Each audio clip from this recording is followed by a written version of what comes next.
Oke, jadi Kak Ayunda, gimana nih kabarnya hari ini? Apakah baik? Alhamdulillah baik, Kak.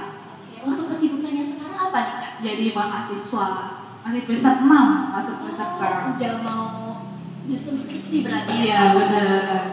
Oke, jadi semoga teman-teman dan kakak-kakak panitia maupun peserta ini juga baik-baik saja ya. Baiklah, kepada peserta diharapkan untuk aktif ya selama materi ini berlangsung, dan kepada Kak Milati dipersilakan untuk memaparkan materi yang pertamanya selama beberapa menit ke depan. Dipersilakan. Terima kasih ya, Kak. Halo semuanya, apa kabar? Kita kayaknya belum kenalan dulu nih. Boleh kita kenalan? Apa ya, moderatornya kenalan satu persatu di bidang apa dan kenapa tertarik ikut acara ini? Oke? Boleh? Mungkin boleh diceritakan dari Soalnya ini kayaknya kita sebelum itu mau tahu dulu gitu gambarannya gimana biar nanti promnya bisa tahu mulai dari bawah ya. Assalamualaikum warahmatullahi wabarakatuh. Nama saya profesinya mengajar insulin guru. Ini pengen tahu apa pengaruhnya mungkin dalam pengajaran. Siapa tahu bisa memberikan motivasi ya kepada anak didik ya, sebagai pengembangan bagaimana bisa mengajar itu kreatif, inovatif dan menyenangkan ya ke anak-anak. Maka itu dari sini saya ingin mencoba tahu sejauh mana gitu. Kira-kira bisa saya ilmunya dimanfaatkan untuk dalam pengajaran. Itu harapan mudah-mudahan ada manfaatnya. Assalamualaikum warahmatullahi wabarakatuh. Waalaikumsalam warahmatullahi wabarakatuh. Makasih Ibu. Lanjut. Kita lanjut dulu Bapak. Ini boleh dilanjut kayak nama, asal atau apapun yang kalian mau sampaikan, atau mungkin tujuan kalian untuk di sini itu apa? Oh tenang. Kalau guru udah di prom udah ada Bu di WA untuk produktivitas sama guru. Oke? Selamat siang, nama saya Dia. Saya pelaku UMKM, nama brandnya Kopi Benawa. Mengikuti kelas ini dikarenakan usaha kami ini sering ikut kompetisi bisnis. Nah, di mana itu diharuskan memakai slide presentasi. Nah, jadi di sini untuk upgrade skill buat presentasi yang bagus menggunakan Canva. Oke, I see. Baik. Masih Bu. Sampingnya Bu.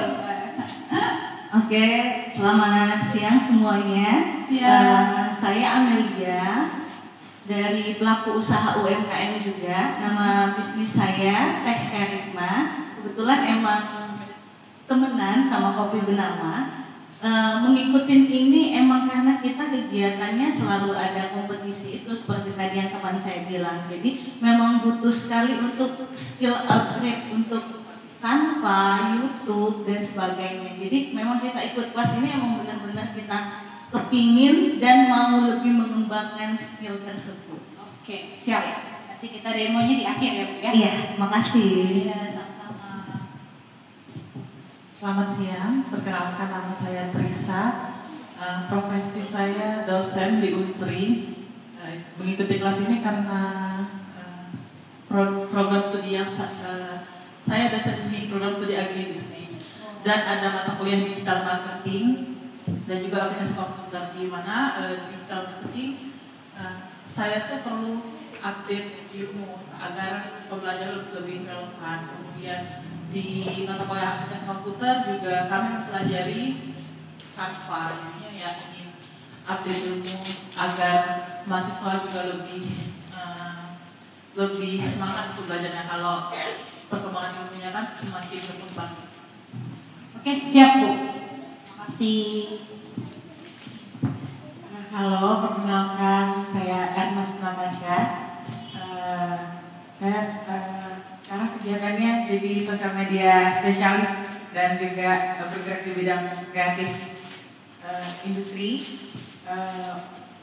Ikut ini karena pengen belajar lebih jauh lagi tentang digital marketing, terkhususnya Canva dan lain-lain. Karena kebetulan meskipun saya di bidang kreatif, saya belum terbiasa untuk pakai Canva, belajar menggunakan Canva itu belum terlalu detail. Jadi pengen yang lebih banyak belajar tentang digital marketing juga karena ini ilmu yang baru kan yang belum pernah diajarin di sekolah. Oke, terima kasih Mbak. Halo semuanya, perkenalkan saya Nabila. Saya kemarin itu sebagai digital marketer di salah satu company yang ada di Sumatera Selatan yang bergerak juga di bidang IT pada saat itu. Cuma dari selain karena sibuk skripsi dan juga saya content creator. Jadi memang butuh untuk mengupgrade skill dalam membuat konten dan juga editing baik pakai CapCut maupun juga Canva. Terima kasih. Ini rata-rata produktivitas semua ya. Boleh nanti kita bahas satu persatu. Boleh? Gimana nih Kak moderator sebagai melihat potensial dari teman-teman semuanya? Kayaknya teman-teman di sini adalah orang-orang yang cocok sekali nih ada di sini. Saya juga minta maaf sebelumnya, kayaknya kalau misalkan teman-teman mungkin melihat saya masih kuliah, jadi tapi saya sudah tersertifikasi BNSP, alhamdulillahnya, dan itu membuat saya semakin serius untuk menjelaskan ini. Bukan terlebih itu maksudnya gimana ya? Kayak di sini saya menjelaskan bukan serta-merta saya lebih baik, bukan, tapi mencoba untuk sama-sama kita belajar bersama. Oke? Baik. Lanjut. Nah, ini agenda kita pada hari ini. Jadi ada perkenalan digital marketing, portofolio digital, copywriting, prompting AI, Canva dan CapCut AI, brainstorming dan tanya jawab. Namun setiap sesi itu boleh dipertanyakan.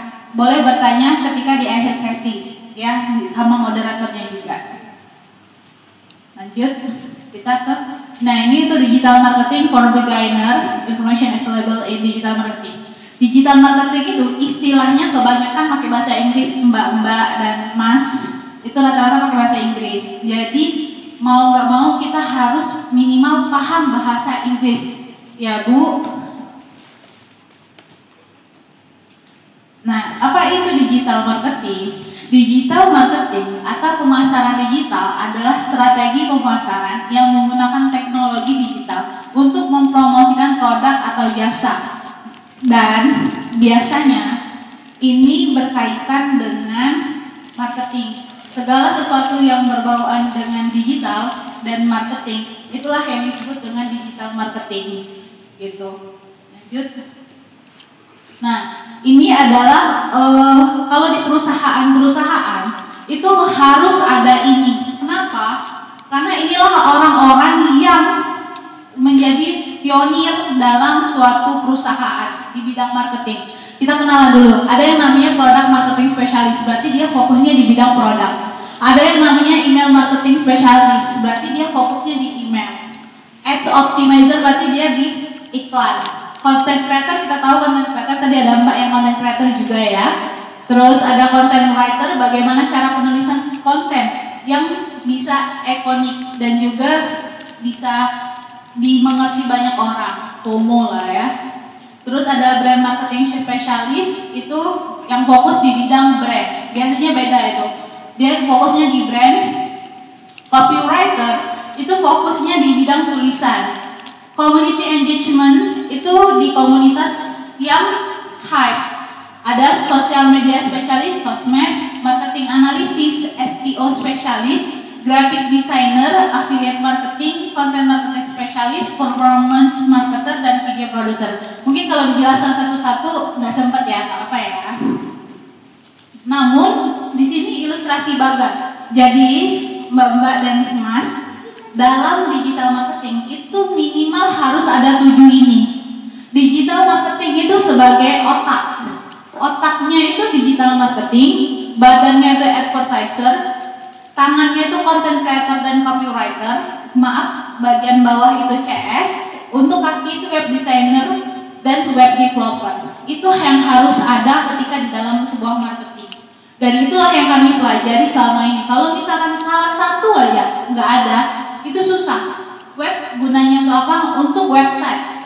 CS gunanya untuk apa? Gunanya untuk ketika orang datang, si CS tuh tahu, oh ini gini ya, harus ada harus ada omongan yang masuk gitu. Gimana biar closing kayak gitu. Kalau ada istilah yang nggak dimengerti dicatat aja, nanti disampaikan dia di akhir sesi ya, Mbak dan Mas. Oke, kita lanjut. Nih, di sini ada online consumer journey. Nah, online consumer journey ini adalah bagaimana journey untuk konsumen online. Ini ada 4, cuman biasanya ada banyak, tergantung untuk kebutuhannya apa. Biasanya kayak gitu. Nah, ini kan cuma ada 4. Ini biasanya dipakai ada awareness, perkenalan dulu, produknya dikenalin dulu sama pihak konsumen. Ada consideration, bagaimana si konsumen harus tahu produk kita. Terus ada namanya conversion. Conversion itu beli sekarang, ayo. Terus misalkan COD sekarang, nah itu conversion. Loyalty itu repeat order. Nah, ini adalah tipe digital marketingnya itu ada search, social media, content, paid ads or PPC, sama email. Ini tipe kontennya. Nah, ada konten video, ada graphic design, ada written, tulisan, sosial, dan juga audio. Ini biasanya kita temuin di beberapa platform. Lanjut, ini mengidentifikasi digital marketing channel. Jadi ada namanya on media, paid media, dan earned media. On media itu punya kita. On media, misalkan sosial media kita, website kita itu termasuk dari on media. Sedangkan paid media adalah sosmed dan website yang berhubungan dengan advertising, pengiklanan. Contohnya Google Ads, Meta Ads, terus tuh LinkedIn Ads. Nah, itu udah termasuk di paid media. Sedangkan earned media adalah pihak ketiga yang menjadikan konten atau yang menjadikan ini kita tuh produk kita tuh terkenal. Kayak contoh affiliate marketing. Affiliate marketing itu masuk di earned media. PPC, ya enggak? PPC yang misalkan pengiklan gini, bahasanya gini. Kalau misalkan ada iklan dari affiliate marketing menuju ke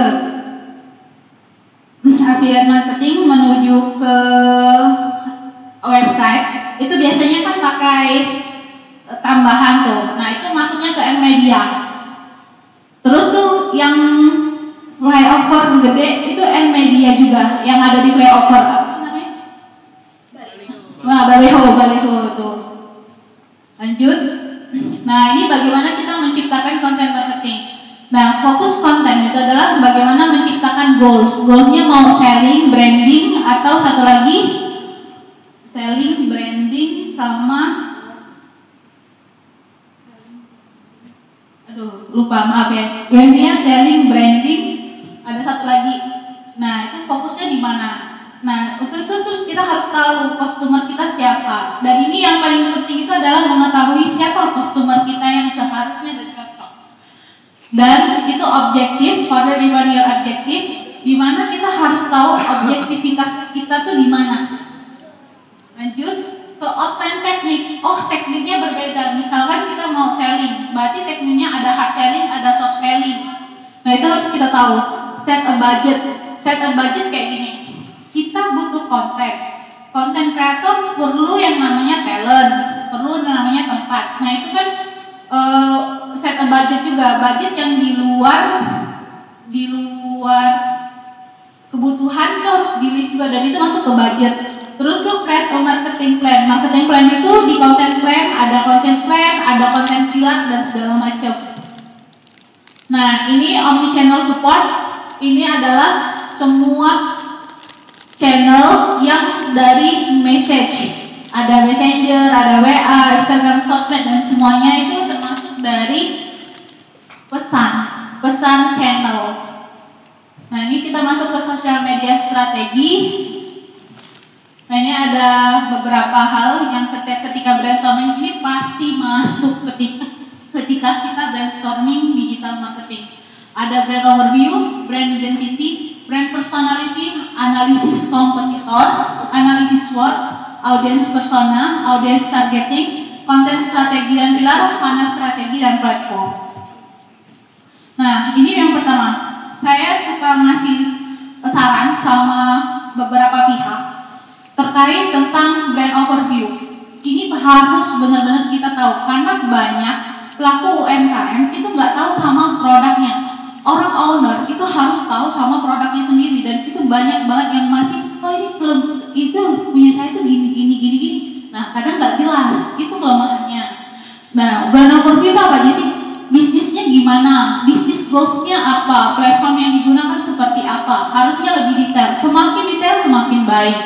Ada brand identity, slogan, USP keunggulannya apa gitu. Nah fokusnya misalkan kayak Indomie fokusnya di mie biasa, sedangkan Lemonilo fokusnya di mie sehat. Itu kan udah brandingnya berbeda, keunggulannya juga udah beda. Nah tone of voice itu kayak gini. Ada yang cheerful, ceria, ada yang ramah, ada yang kurang bagus, ada yang kayak bahasanya itu kasar ya, tapi sebenarnya dia benar gitu, frontal gitu. Ada orang yang seperti itu disesuaikan sama tone of voice setiap produk atau jasa yang ditawarkan. Nah ini brand personality, masalah yang ingin dipecahkan seperti apa, solusi dari masalah yang ada itu juga harus kita tahu. Misalkan masalahnya ada 5, solusinya juga harus ada 5. Jangan kebalik, jangan nggak ada masalah, nggak ada solusinya. Lanjut, kita ke analisis kompetitor. Analisis kompetitor itu ada kompetitor langsung sama kompetitor tidak langsung. Nah, kompetitor langsung itu yang berhubungan dengan produk dan juga brand. Contoh, IKEA. Kompetitornya siapa? Dekor rumah. Tapi apakah e-commerce tidak masuk ke dalam pesaing? Pasti masuk. Jadi dia masuk ke kompetitor tidak langsung. Gitu. Ini target audience. Nah, target audience ini, ini yang terpenting. Kita sering lupa demografi, behavior, sama interest. Demografi itu di usia konsumen kita siapa, jenis kelaminnya apa, pekerjaannya apa, lokasinya di mana. Sedangkan interest itu, dia tertarik di bidang fashion nih, atau traveling, atau teknologi, ataupun investasi. Nah, behavior itu kebiasaan. Biasanya dia tuh belanjanya online atau offline. Dia sering ngeklik iklan atau enggak. Penggunaan iPhone atau bukan. Itu biasanya digunakan untuk orang yang analisis ads nantinya, advertising. Audience persona. Nah, kalau tadi BLU besar, luas dan umum, kalau audience persona itu lebih mengecil, mengkerucut. Misalkan siapa yang itunya namanya, nama, umur, pekerjaan, lokasi. Nah, di sini harus dideskripsikan. Gini tentang dianya siapa gitu. Dia butuhnya apa? Ada personal karakternya, hobinya apa, goalsnya gimana, challenge-nya apa. Needs itu kebutuhan. Source of infonya dia tahu dari mana. Itu semakin spesifik semakin baik. Nah, ini contoh voice of audience persona yang bagus tuh kayak gini. Dan ini biasanya digunakan oleh semua digital marketing dimanapun. Nah, kita juga menganalisis SWOT. Analisis SWOT itu apa sih? Ada strength, itu kelebihan, kekuatannya. Weakness itu kelemahan. Opportunity itu peluang. Threat itu ancaman. Ini biasanya dijelaskan tapi kayaknya panjang kalau harus jelaskan banget gitu. Tapi intinya ini sudut pandang dilihat dari segi kelebihan dan kekurangan. Oke, kita masuk ke konten strategi. Nah, ini perencanaan konten. Kita bikin konten dulu, lalu buat konten, terus edit kontennya, penjadwalan konten naik, setelah penjadwalan konten naik, kontennya benar-benar naik,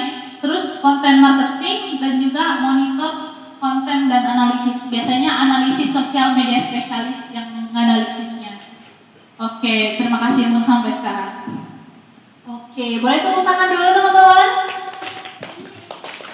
Oke, jadi kita tadi udah membahas ya tentang digital marketing dan juga tadi ada sedikit tentang konten kreator. Nah, kira-kira teman-teman ada nggak yang masih pengen ada pertanyaan nih? Boleh di teman-teman Iya, ada boleh. yang mau bertanya? Ini karena private intimate jadi boleh banyak tanya. Satu orang bisa 3 boleh. Tuh. Boleh Kak. Maaf ya kalau cepetan kalau ngomongnya. Terima kasih kesempatannya. Mau tanya untuk misalnya kan kita handle satu sosmed untuk brand bisnis gitu. Oke. Apakah harus pakai ads? Maksudnya ads itu sebuah keharusan atau sebenarnya nggak perlu pakai ads gitu? Tergantung goalsnya Kak. Langsung jawab nggak apa-apa ya? Tergantung goalsnya Kak. Kita diskusi aja ya Kak ya. Kalau brandnya itu sosmednya contohnya skincare gitu. Skincarenya gimana? Ini aja mungkin yang lebih spesifik aja kayak makanan. Seandainya makanan aja, misalnya ayam goreng gitu misalnya. Oke. Ayam goreng kan punya brand, misalkan ayam geprek bensu anggap aja. Nah, ayam geprek itu kalau tujuannya untuk selling harus pakai ads, nggak. Karena kalau kita nggak pakai advertising, zaman sekarang kita kalah Kak. Jadi kalau kalau ada rezeki lebih, kakak habis ikutan kelas ini, kakak ikut kelas advertising. Terserah mau Meta Ads, TikTok Ads atau Google Ads.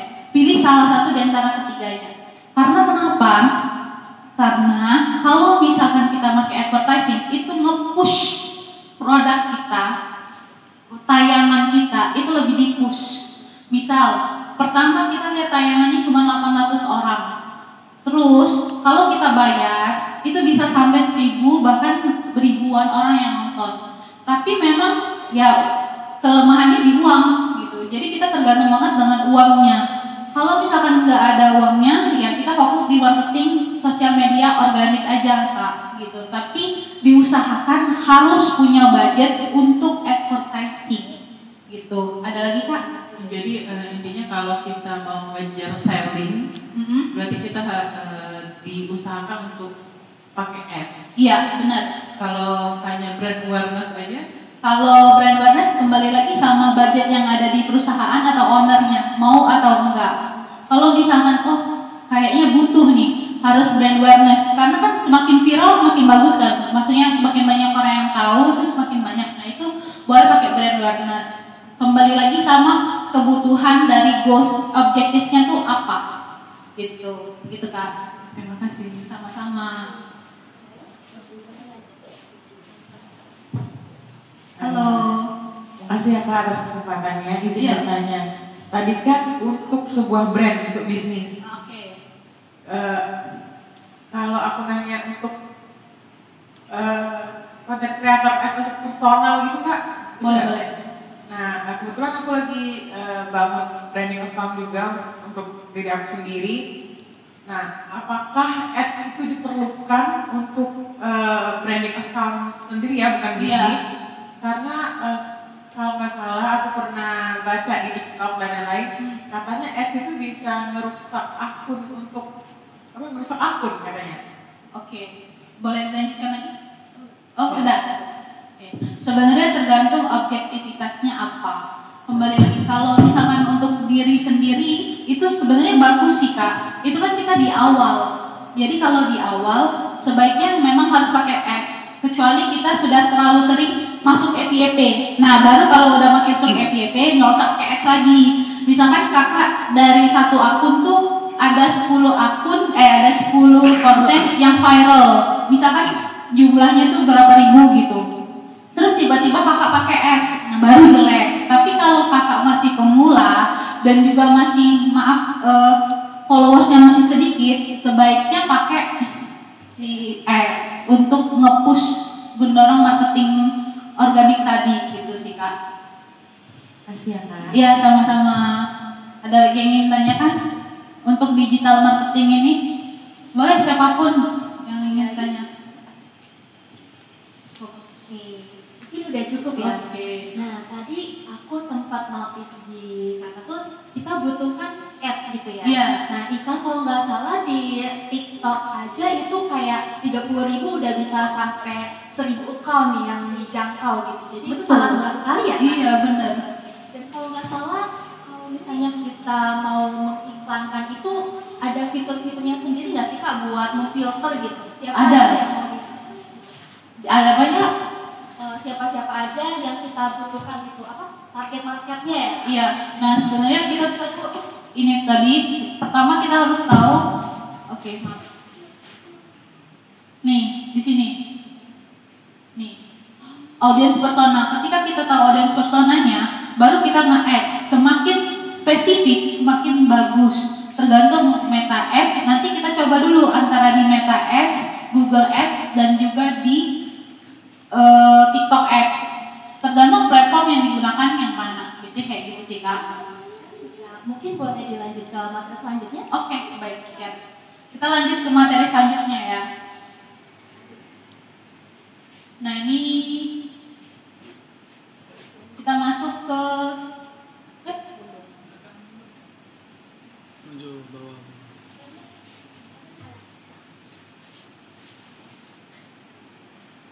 Nah ini creative portfolio. Jadi kalau misalkan nanti ini dibagiin portofolionya ke teman-teman semua, tapi tolong tidak diperjualbelikan ya, karena ini saya dapat dari coaching saya juga, dari coach saya di Jakarta. Ini nama usaha, nama pemilik, logo. Kalau misalkan teman-teman punya branding sendiri, personal branding, itu pakai diri sendiri, nama logonya gimana? Logo dalam artian foto kita. Ini gambar dari diri kita. Kalau misalkan content creator, nah identitas usaha itu harus kita punya. Ada visi, misi, value, budaya. Visi kita mau kemana, misinya gimana, value-nya seperti apa, budayanya gimana. Budaya itu adalah karakteristik, kurang lebih kayak gitu. Nah ini BMC, nanti kita belajar tentang BMC, tapi teman-teman suka nggak belajar BMC? Nggak apa, belajar BMC ya. Jadi ini adalah cara di mana teman-teman bisa membuat tahu si customer itu gimana gitu. Nah, ada customer segment. Customer segment itu gunanya untuk mengetahui di mana customer kita berada. Channel itu tujuan channel itu ya channel gitu maksudnya. Platform yang ditujunya apa? Customer relationship-nya tuh tentang customer relationship tuh kayak berhubungan baik dengan customer-nya gimana. Value proposition tuh USP, biasanya dia di USP. Kayak activities tuh perjalanan dari customer itu gimana. Kayak resource itu gimana caranya mendapatkan bahan-bahan baku. Kayak performance, kayak partnership tuh biasanya untuk partner kita tuh siapa sih gitu. Mungkin kalau sekarang nggak akan jelas, tapi ketika kita punya brand itu akan lebih jelas kalau misalkan ada konsultan seperti saya. Konsultan. Ini smart goal juga. Smart goal ini gunanya untuk tahu spesifik, measurable, attainable, relevan sama timely. Jadi semakin smart, semakin spesifik punya kita, itu akan semakin bagus. Biasanya di sini gunanya untuk nunjukin ke goals kita tuh apa. Nah ini 9 days planning. Kalau misalkan kakak-kakak semua coaching, kakak-kakak harus punya 90 hari dari hari ini untuk ngelakuin apa. Itu wajib. Nah makanya di sini harus tahu objektif goalsnya seperti apa. Misal, siapa yang mau ngasih contoh? Ada yang bisa ngasih contoh? Nggak ada? Oke, belum ada. Objektif goalnya selling, misalkan smart goalnya apa? Smart goalnya contohnya mau achieve 1000 akun dalam 1 minggu. Strateginya gimana? Nah, ditulis strateginya. Selama 1 minggu itu kamu harus bikin konten berapa? Kontennya misalkan sehari itu 5 konten. Action step-nya gimana? Nah, action step itu itu dari 5 konten itu bikin lagi diturun-turunin. Oh hari ini tentang konten pilar, konten engagement tuh. Nah ini per bulannya harus di checklist, biasanya kayak gitu. Dan ini kalau ada coach lebih nyambung ya kayak gini.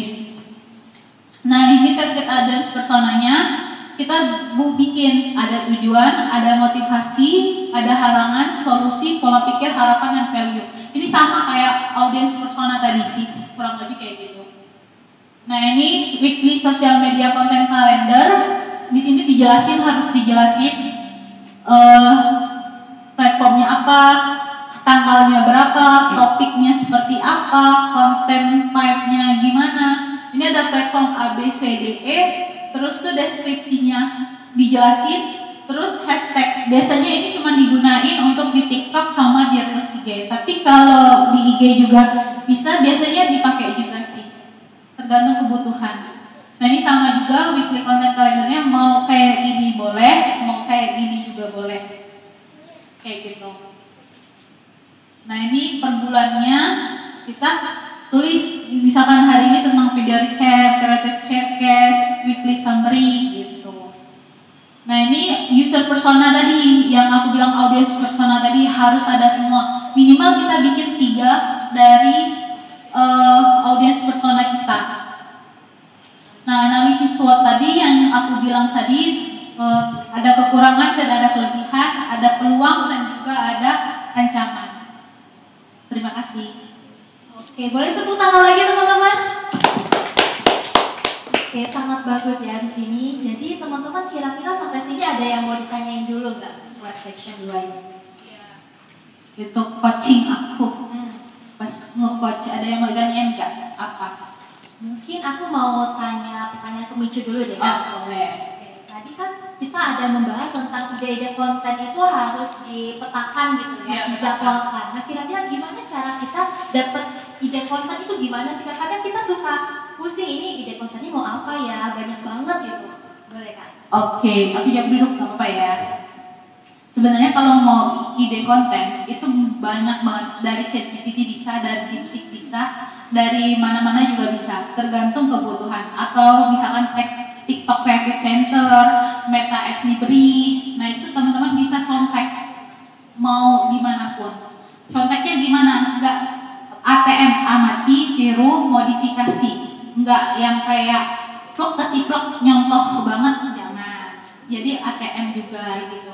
Itu banyak banget tools-toolsnya. Ada TikTok Creative Center, ada Reels IG, ada Meta Ads, ada Google Creative Lab, kalau nggak salah Creative Lab, kan Google Creative Center, itu bisa dibaca. Terus di ChatGPT nanti kita belajar bagaimana membuat hook, membuat audience persona, dan juga membuat yang berhubungan dengan konten lah, gitu kak. Banyak juga ya ternyata di konten itu. Iya. Di sini teman-teman ada yang mau tanya dulu nggak? Ada yang mau ditanyain? Sejauh ini boleh.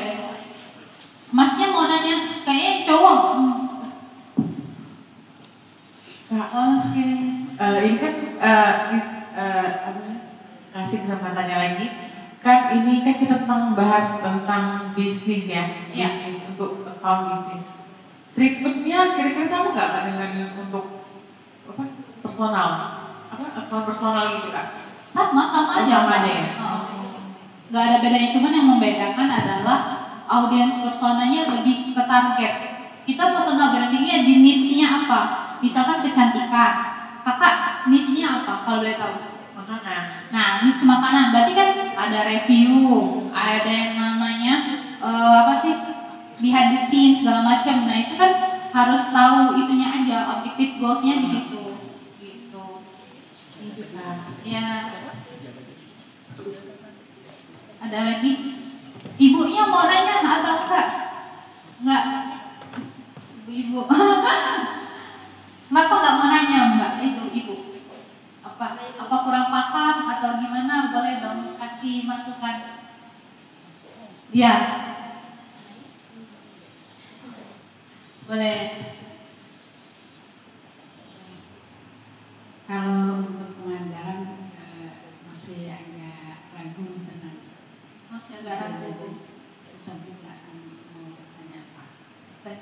Oh, kalau misalkan guru memang fokusnya di digital learning, Ibu ada usaha sampingan nggak gitu? Atau Ibu mau jadi content creator nggak gitu?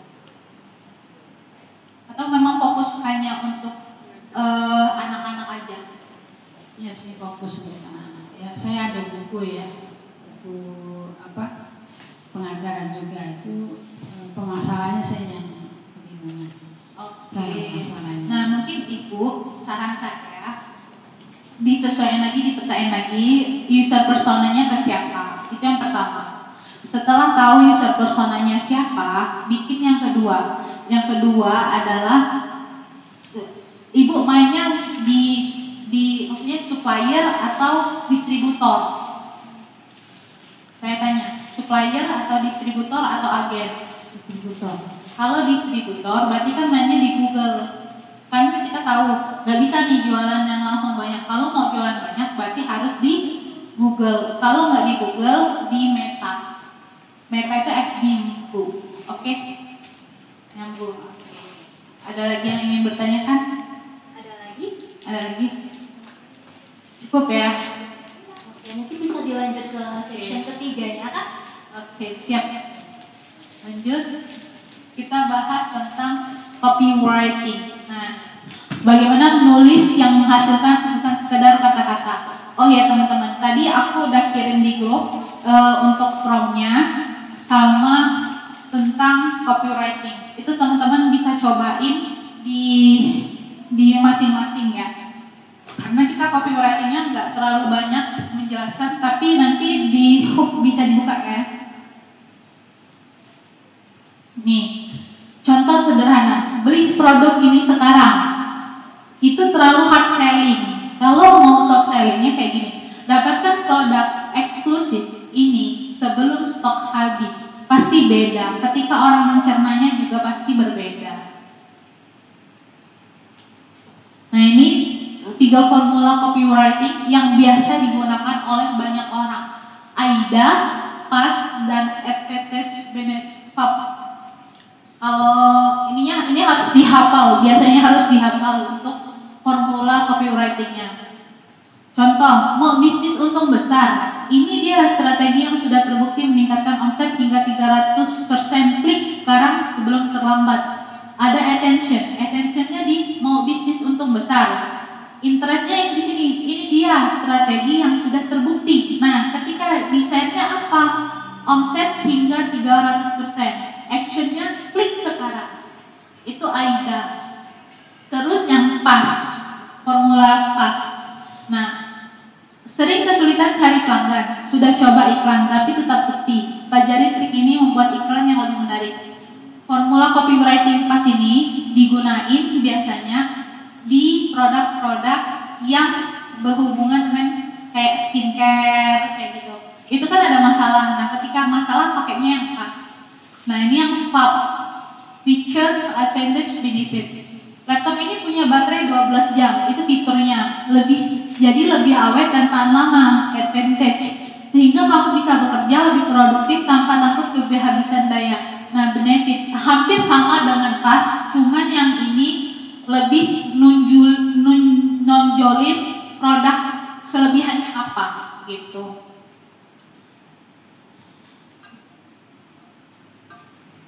Ini cara menulis copywriting yang efektif, desire.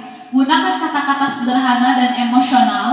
Gunakan angka dan fakta. Gunakan urgensi dan kelangkaan. Kayak tadi 300% omset naik, 100% terjamin, 100% terpercaya. Jadi kata-katanya harus seperti itu memang.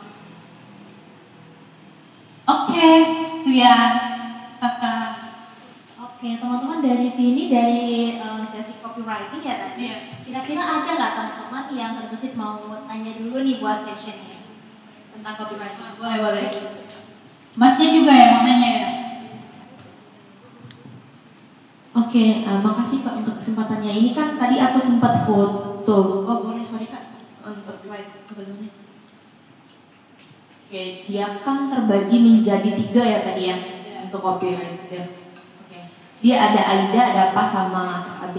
Nah, kalau untuk konten-konten pada umumnya nih ya, Kak, yang berhubungan dengan yang sifatnya entertain. Kalau untuk yang sifatnya entertain itu kita cocoknya berarti pakainya di AIDA atau di mana? Tergantung goalsnya apa. Mau selling, tadi kan kita belajarnya selling tadi kan. Ada awareness, ada consideration, conversion, sama loyalty. Nah dari 4 tadi kakak fokusnya di mana?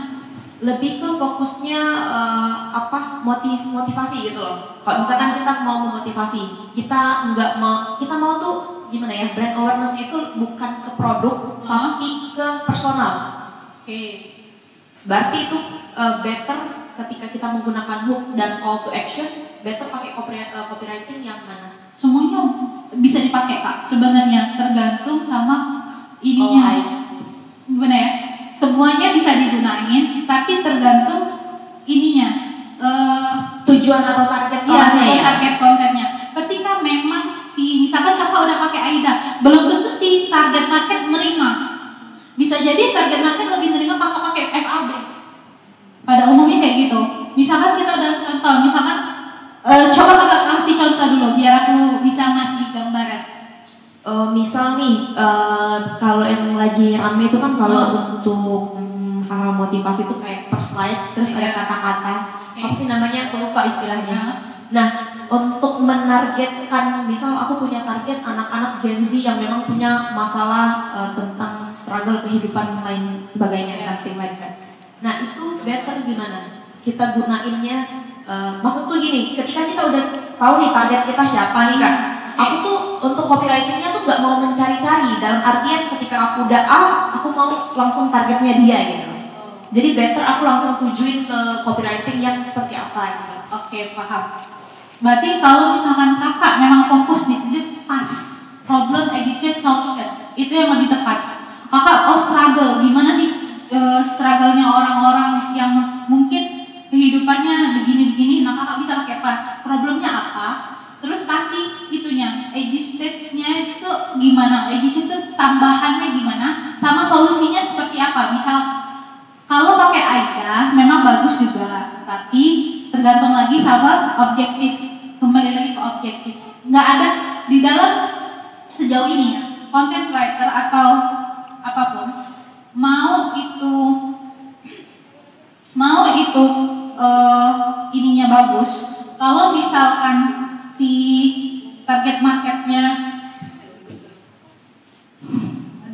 gimana ya, marketnya nggak makan lah, ya nggak makan susah juga Pak gitu. Jadi harus makan sama-sama ininya juga bagus. Jadi tetapi kalau kakak kontennya storytelling itu lebih bagus lagi. Kakak pakai konten storytelling kan? Iya betul. Nah kalau kakak pakai konten storytelling nggak usah pakai ini, itu pasti beda, nggak akan masuk. Ini cuma digunakan untuk caption atau misalkan hal-hal yang berhubungan dengan apa ya, copywriting yang sederhana aja sih Kak gitu. Kalau di itu storytelling itu pembawaan diri kakak yang gimana? Oke, berarti ada ciri khas tertentu dan kita nggak perlu pakai 3 formula copywriting. Iya. Oke. Pembawaan pribadinya aja sih Kak. Itu dulu aja Kak. Terima kasih ya. Tentang aduh maaf ya Kak, agak gugup nanya-nanyanya tuh. Mas-masnya ada yang mau nanya nih? Ada Kak? Boleh? Mau Kak? Oke. Yang lain ada yang mau bertanya? Oke. Mungkin aku pengen minta satu pertanyaan lagi deh Kak. Boleh. Tadi kan tentang copywriting ya, kayak tentang hook, soft selling dan lain sebagainya. Nah kira-kira gimana sih cara agar konten kitanya tuh naik FYP gitu Kak? Kira-kira yang kayak gimana sih gitu Kak? Mungkin ada contoh atau gimana? Itu kalau saya kan bukan konten kreator ya. Sebenarnya yang bisa jawab itu tuh konten kreator. Kalau digital marketing tuh cuman dia menganalisis mana konten yang benar-benar FYP. Biasanya kayak gitu.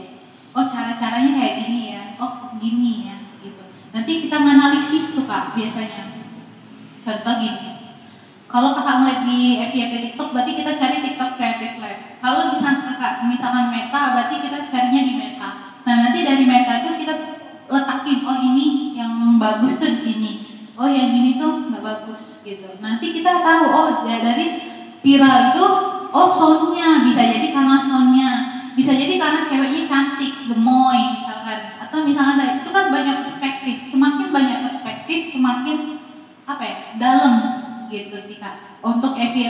ada gitu sih Kak, beda ya. Jadi ada analisanya tersendiri. Iya, analisa. Kalau digital marketing tuh pasti analisanya harus tajam Kak, nggak bisa enggak kayak gitu. Oke, bagus banget ya. Tadi teman-teman ada yang mau nanya dulu nggak sebelum kita pindah section? Ya, dari copywriting, digital marketing, portofolio, ada yang ingin tanyakan? Aku masih bingung nih. Kalau masih bingung boleh tanya banget.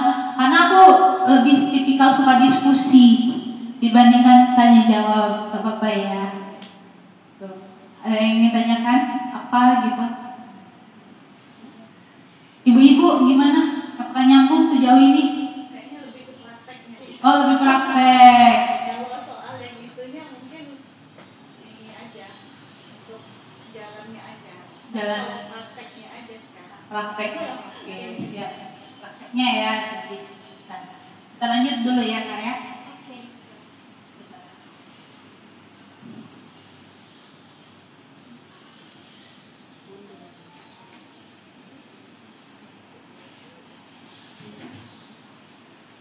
Oh ini tentang kita masuk ke From AI.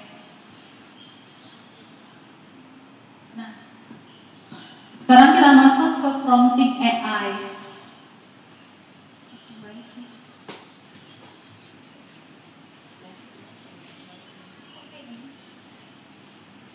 I don't know. Ikuti baik. No. Di slide itu. Ini. Iya.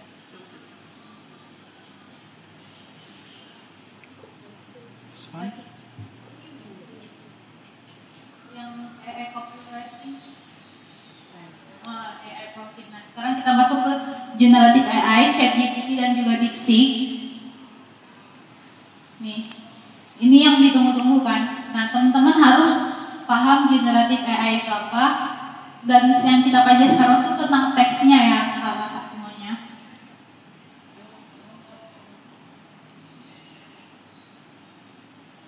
Nah, ini teks generative AI adalah jenis teks, pertanyaan atau informasi atau kode yang digunakan oleh user manusia untuk berkomunikasi dengan tools AI dan memperoleh respon yang diinginkan. Jadi manfaat prompt yang benar itu adalah hasil respon AI yang lebih relevan dan akurat, lebih hemat waktu dan upaya peningkatan produktivitas kerja. Intinya kayak gini, bahasa mudahnya adalah prompt AI itu adalah segala sesuatu jenis teks yang bisa dimengerti oleh si mesin untuk membuat apa yang kita inginkan. Nah, harus tips membuat prompt itu ada 5W 1H. Jadi harus brainstorming terlebih dahulu. Ada what, who, where, when, why, dan how. Intinya gini, semakin spesifik kita menjelaskan apa yang kita mau, itu akan menghasilkan teks yang akurat juga. Jadi ada jelas dan spesifik, singkat dan padat, berikan konteks yang cukup, tambahkan contoh dan atau ilustrasi, identifikasi kemampuan AI, kurangi ambiguitas, paksa AI untuk bertanya balik, gunakan kata kunci yang tepat, dan gunakan tata bahasa yang benar.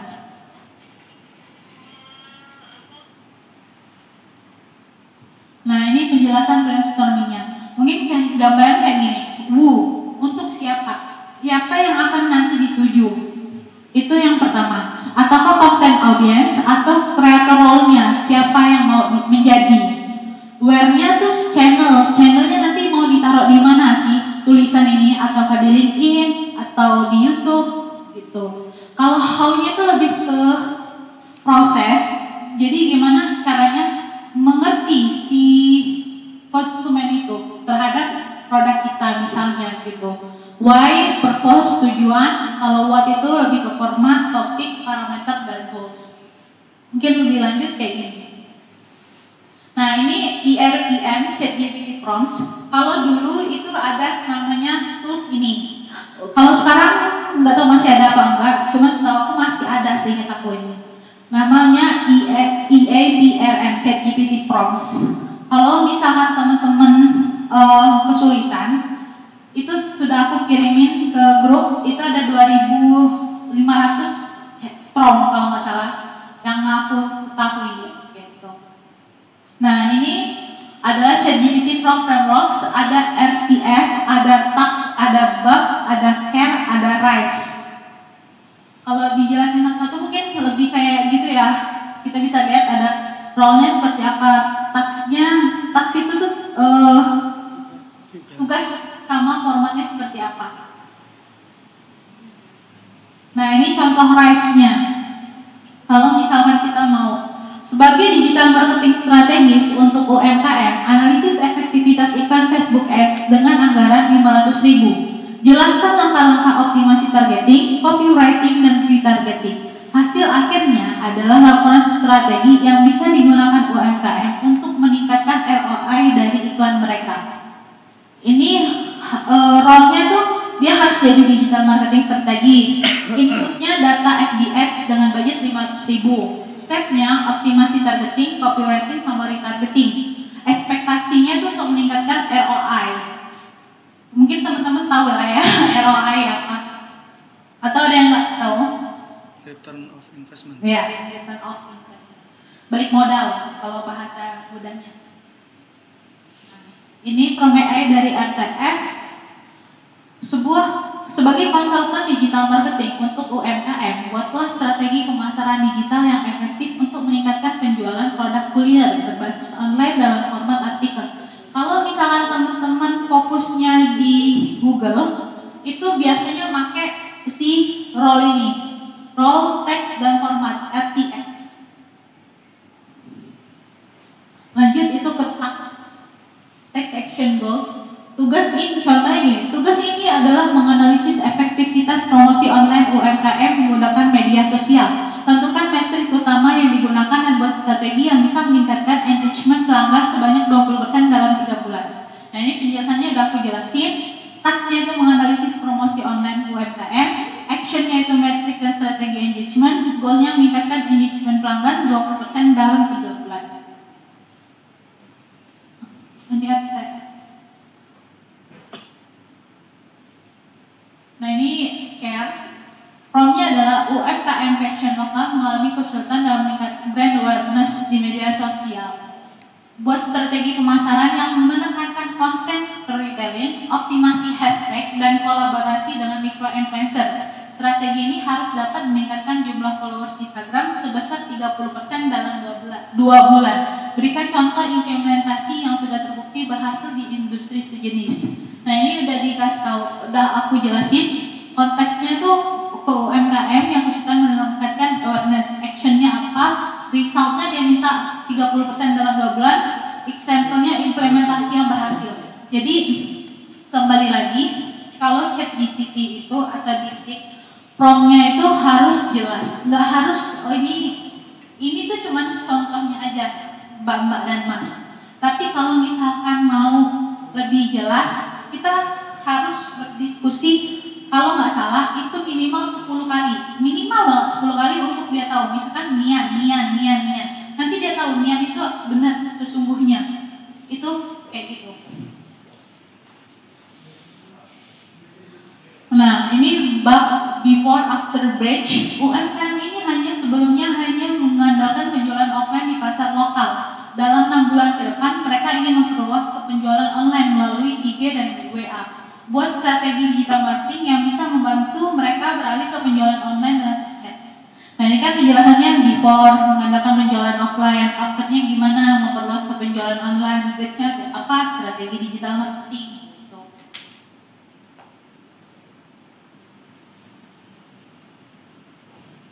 Ini CTICR, nah biasanya aku pakai yang kayak gini.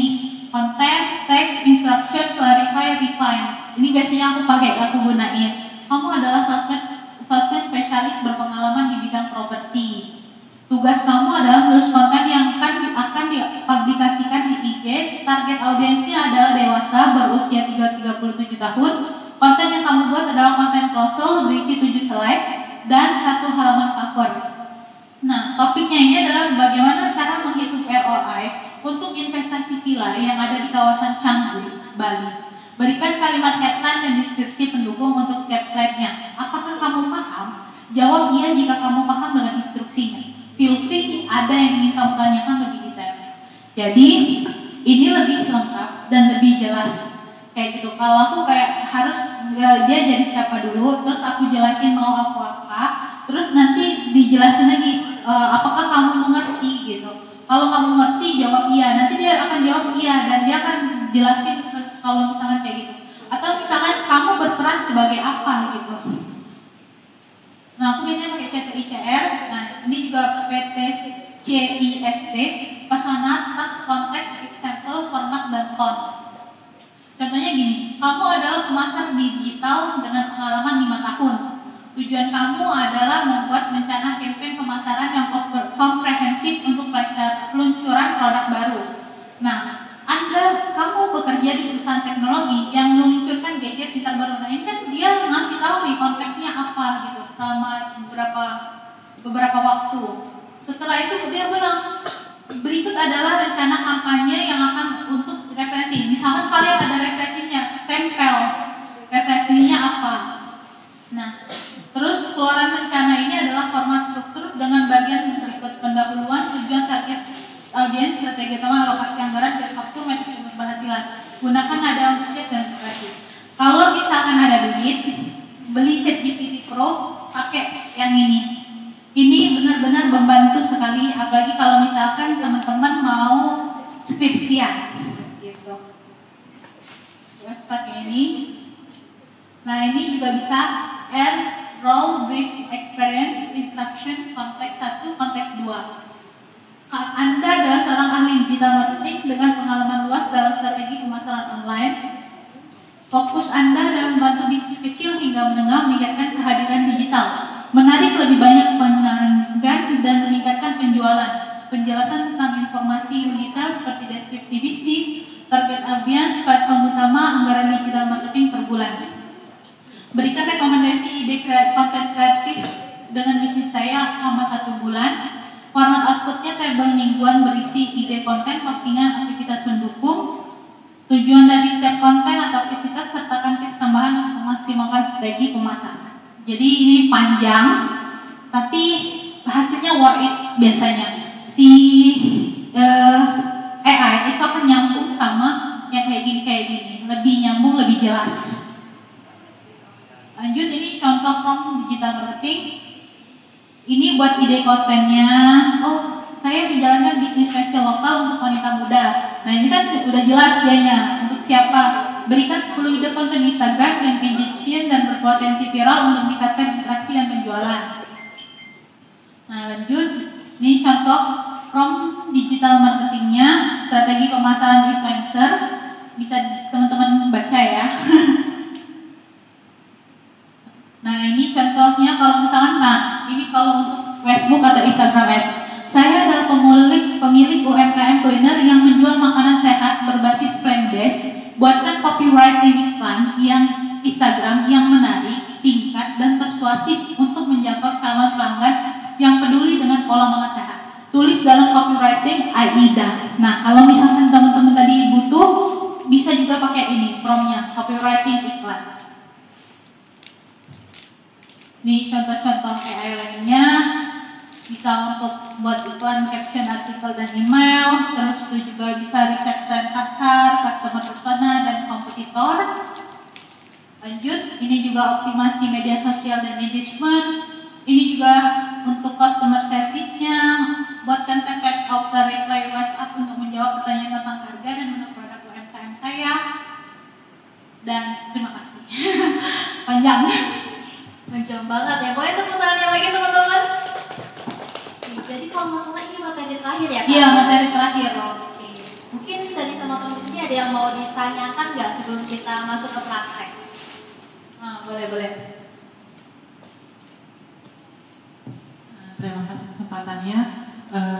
Mau tanyakan, AI itu kan banyak yang Gemini, ChatGPT, dan lain-lain. Itu apa ya yang menurut pengalaman kan ada yang jawabannya itu yang memang paling bagus untuk ya jawabannya kan beda-beda ya.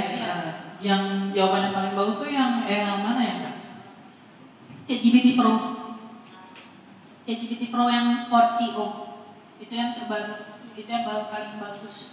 Kenapa? Karena dia lebih kayak manusiawi jelasinnya. Oh, kamu tahu ya tentang saya? Iya, saya tahu tentang kamu. Misalnya gitu. Kalau misalkan si DeepSeek jawabnya lebih kayak, saya tahu kamu adalah, maksud kamu adalah. Bahasanya masih bahasa AI. Bahasa baku. Kalau ChatGPT 4.0 itu sudah kayak apa manusiawi. Manusiawi ya, bahasa manusiawi. Itu berbayar kalau nggak salah 350. Kalau pajaknya tambahan jadi berapa? 12% jadi 360-an. Iya, per bulan. Kalau misalkan ada budget lebih baik ke sana. Cuman kalau misalkan ngandalin prom itu digunakan, sorry to say, itu untuk yang tidak berbayar. Kalau berbayar, dia lebih manusiawi dan lebih cepat paham. Misal, saya minta deskripsi segini, engagement segini, nanti dia keluarin, nah hasilnya akurat. Beda sama yang prom. Jadi kalau prom itu gunanya, kalau saya pribadi bilangnya untuk ini aja, bahasa nyambung biar nyambung gitu. Nambahin kayak teman diskusi gitu. Iya, teman diskusi.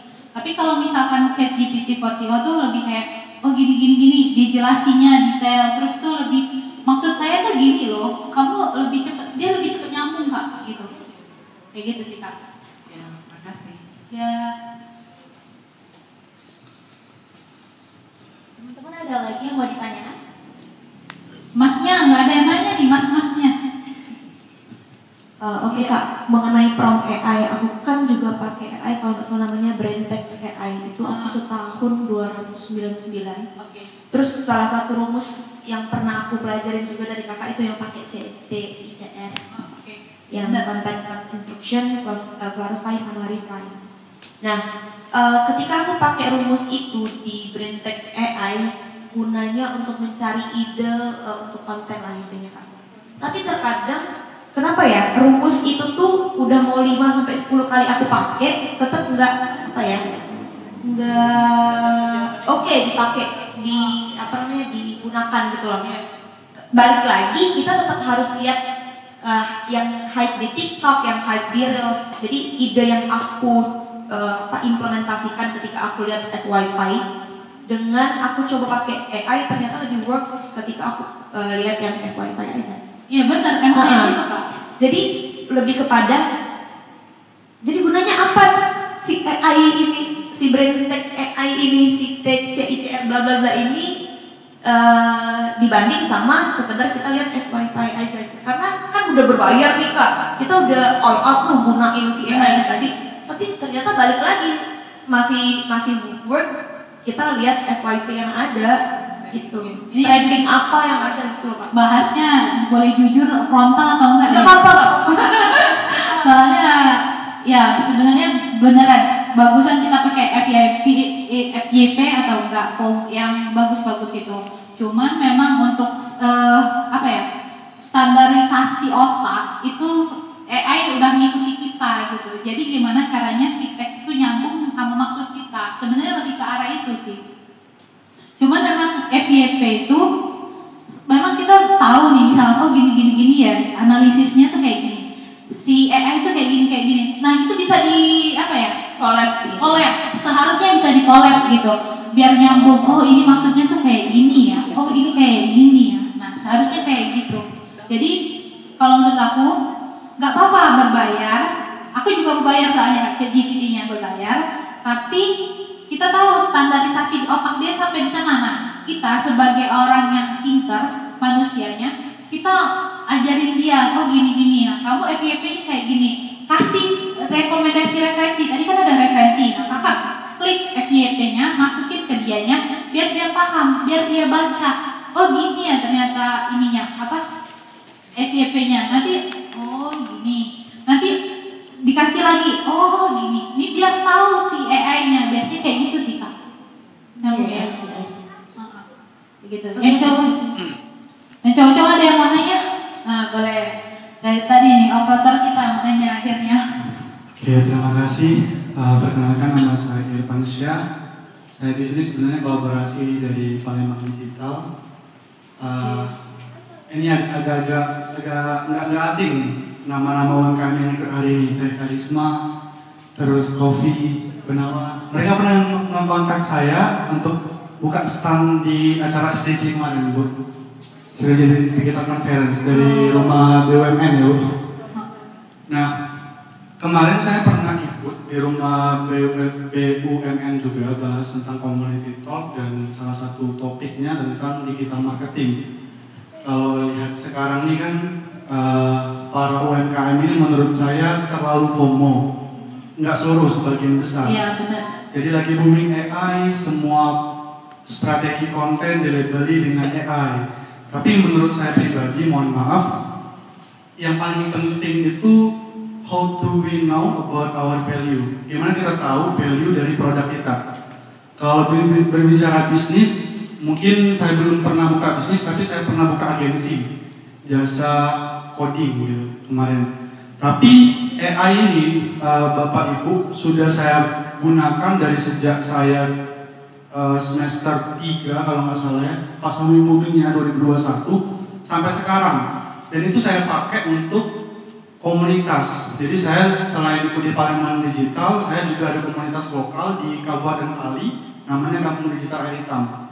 Nah, salah satu yang menurut saya paling powerful di AI ini, dia bisa ngebantu kita untuk tugas-tugas yang sifatnya repetitif atau berulang. Contoh, mbaknya kan pasti punya semacam value copywriting, cara gaya mbaknya menyampaikan informasi ke orang lain. Nah, kalau saya pakai itu, jadi saya buat dulu versi saya, kemudian saya suruh AI untuk buat dengan versi yang sama tapi dengan konteks yang berbeda. Oh, benar. Contoh lagi misalnya, kami kan sering ada kegiatan. Paling males tuh bikin basian, Bapak Ibu. Bikin basian itu kan kayak cuma merubah tanggal, kemudian konteksnya apa, ya sudah, tinggal kita copy basian kita yang pernah terbuat, kemudian broadcast message. Basian. Bahasa Genzi gitu loh, ya. Broadcast message, tanya ke AI, saya suruh AI yang ngerubahnya sendiri, dan itu langsung jadi. Dan bahkan ide-ide, Bapak Ibu, kalau boleh saya jujur, ide-ide terkait program, gerakan-gerakan yang kami laksanakan di Pali itu terinspirasi banyak dari AI. Contoh, saya terinspirasi dari gerakan Kominfo, ada namanya GNLD, Gerakan Nasional Literasi Digital. Bagaimana gerakan nasional ini bisa ditempel di lokal? Maka kami buat turunannya. Kalau Kominfo itu punya GNLD, Gerakan Nasional Literasi Digital, kami buat turunannya Gerakan Lokal Literasi Digital. Dan alhamdulillah kemarin juara 1 lomba inovasi daerah yang kemarin. Keren. Nah, jadi itu kalau berbicara masalah teknis, sebenarnya AI ini secara umum ada dua tugasnya. Bukan tugas, bukan manfaat juga, tapi lebih ke fungsinya mungkin ya. Nah, jadi AI ini yang pertama prediction machine. Jadi dia tuh memprediksi dari data yang ada atau yang mungkin kita kenal dengan big data mungkin ya, entah dari data Google, data di internet segala macam, kemudian dia bikin prediksi dari situ. Sama kayak Bapak Ibu pernah memperhatikan nggak, kok bisa AI nebak jarak kita dari sini ke Polsri misalnya itu 8 menit, itu dari mana? Dari data-data yang ada di Google Maps, orang-orang yang pernah jalan dari sini berulang kali, kemudian diprediksi kurang lebih gini. Sama, itu satu prediction machine. Yang kedua classification, jadi dia mengklasifikasi. Nah, jadi yang ingin saya sampaikan, mungkin sedikit sharing, AI itu kuncinya semakin dalam konteks yang kita berikan. Jadi contoh, aku mungkin sedikit cerita ya Mbak, aku belajar juga rumus ini, cuman kebanyakan implementasinya nggak pakai. Jadi lebih ke ngalur yang ada di pikiran aku, kutanya aja sampai. Iya, benar. Pokoknya suruh AI-nya pening gitu. Jadi misalnya saya mau buat program ini, tolong kurang bagus, ubah yang lain. Suruh AI-nya sampai AI-nya ngasih hasil yang memang yang kita inginkan gitu. Jadi kalau dari aku sih langsung tanya aja. Kalau memang ada template kayak tadi, entah dari dokumen-dokumen, kalau bahasanya mungkin company profile dari UMKM mungkin bisa dimasukkan di situ. Kalau memang sifatnya publik ya Bapak Ibu, jangan sampai ada ngasih laporan yang sifatnya privacy. Nah, ini juga yang perlu kita perhatikan. Jadi AI itu semakin dalam konteks, maka hasil yang diberikan juga semakin sesuai dengan keinginan kita. Demikian. Terima kasih. Terima kasih atas sharingnya. Wow, dalam ya. ada yang mau ditanya lagi? Ya, masih ada yang ingin itu? Nggak boleh. Assalamualaikum warahmatullahi wabarakatuh. Waalaikumsalam warahmatullahi wabarakatuh. Perkenalkan, nama saya Fatimah. Maaf, saya baru datang. Karena tadi belum dengar penjelasan tadi kan, tapi saya mau nanya. Profesi saya kan sebagai penulis. Oke, Kak. Misalnya kan saya ingin buat konten dari Instagram, misalnya itu video atau gambar. Bisa nggak AI atau ChatGPT itu ngebaca gambar atau video tersebut? Misalnya aku mau buat artikel tentang momen apa gitu kan, momen apa? Misalnya terjadi kecelakaan di sini misalnya. Nah, aku tuh pengen AI itu bisa ngejelasin momen kecelakaannya itu dari video tersebut, kecelakaan terus ada berbayar, Kak, aplikasi biasanya itu. Tapi kalau misalkan yang teks itu nggak ada yang tahu. Memang spesifikasi AI itu tentunya beda-beda. Ada yang dari YouTube jadiin teks, ada yang dari teks jadi YouTube. Nah itu beda lagi aplikasi dan berbayar biasanya. Nah, itu agak mahal. Ada yang gratisan nggak ada, Kak. Setahu aku AI itu yang gratis cuman yang teks ini aja. Kalaupun ada kuotanya tuh kayak cuma 1, 2 gitu. Jadi kalau misalkan kayak kakak tadi bilang dari IG ke teks itu ada sendiri gitu. Si ChatGPT nggak sepintar itu, belum sampai ke sana. Nggak bisa baca IG-nya. Nggak bisa. Bisa baca konten itu. Nggak bisa. Dia Baca gambar bisa nggak sih? Gambarnya harus ditaruh di file upload baru dia bisa. Nah, di upload baru ada gambar baru dia belajar. Oh gini-gini ya. Jadi dia kasih tahu arahannya. Kalau video gimana? Video dari CapCut, dia bekerja sama, ChatGPT kerjasama dengan si CapCut. Kalau sekarang udah ada, kalau dulu belum. Itu bisa buat CapCut sendiri, buat itu sendiri tapi berbayar. Capcutnya harus berbayar, ChatGPT-nya harus berbayar. Jadi dua-duanya nggak boleh nggak berbayar. Berbayar semua. Berarti intinya harus berbayar. Iya benar, Kak, maaf ya. Terus kayaknya ada yang menimpa pertanyaan tadi ya. Iya. Kan sekarang lagi yang booming tuh DeepSeek kan ya? Iya benar, dari Cina. Iya, saya ngebandingin yang mana yang lebih bagus gitu di antara AI tersebut, ChatGPT, DeepSeek dan lain-lain itu. Apalagi utamanya untuk buat konten. Kalau buat konten saran aku ChatGPT 4o. Tapi kalau misalkan yang lain juga bagus juga, tergantung kebutuhan sih, Kak. Balik lagi sama kayak kakak ada tadi kakak konten kreator tadi pakai apa, Kak?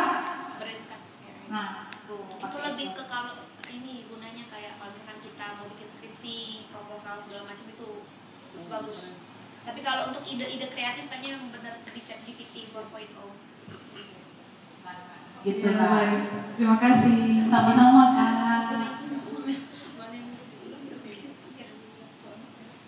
Oke, mungkin ada lagi yang mau ditanyakan mungkin dari section yang pertama tentang digital marketing atau mungkin copywriting, portfolio sampai ke Pro AI ini, apakah ada yang mau ditanyain gitu?